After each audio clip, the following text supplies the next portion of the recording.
UKLO 1 year masters. No IELTS required up to 5 years visa. High visa success rate. Star heroines లో ఒకరు సమంత.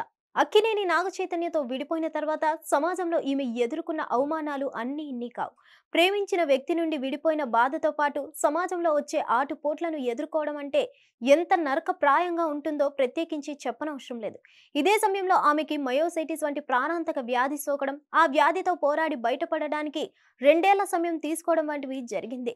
ఇకపోతే Samantha the family man 2 web series తర్వాత Samantha craze ఎవరు ఊహించని range కి వెళ్ళింది. పాన్ ఇండియా లెవెల్లో ఆమెకి ఈ సిరీస్ తర్వాత అవకాశాలు వచ్చాయి. కానీ మయోసైటిస్ వ్యాధి సోకడం వల్ల ఆమె ఆ అవకాశాలన్నీ వదులుకోవాల్సి వచ్చింది. కానీ అప్పటికి ఆమె సిటాడెల్ వెబ్ సిరీస్ ని సగం పూర్తి చేసినందున మిగతా సగం కూడా పూర్తి చేసే పరిస్థితి వచ్చింది. వ్యాధి తీవ్రతతో శరీరంలో పట్టుత్వం కోల్పోతున్నప్పటికీ కూడా ఆ వెబ్ సిరీస్ ని పూర్తి చేసింది. ఇటీవల ఆ వెబ్ సిరీస్ అమెజాన్ ప్రైమ్ వీడియోలో విడుదలై మంచి రెస్పాన్స్ ని దక్కించుకుంది.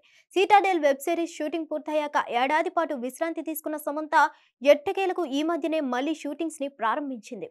ఇదిలా ఉండగా సమంత సోషల్ మీడియాలో చాలా యాక్టివ్ గా ఉంటుంది.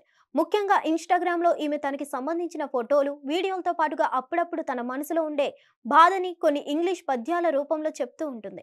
రీసెంట్ గా ఆమె అప్లోడ్ చేసిన ఒక స్టోరీ ఇప్పుడు సోషల్ మీడియాలో వైరల్ గా మారింది. ఇది నాగ చైతన్యాన్ని ఉద్దేశిస్తూ పరోక్షంగా ఆమె కామెంట్స్ చేసినట్లుగా అనిపించింది. ఇంతకు ఆమె అనిందంటే, జీవితంలో ఏదైనా రిస్క్ చేసి ఓడిపోయినప్పుడు దాన్ని విజయానికి మెట్లుగా చేసుకోవాలి, కానీ అపజయం వచ్చింది కదా అని చేసే ప్రయత్నం చేయకుండా మధ్యలో ఆగిపోకూడదు. మనల్ని మనం దృఢంగా చేసుకొని ముందుకు వెళ్ళాలి.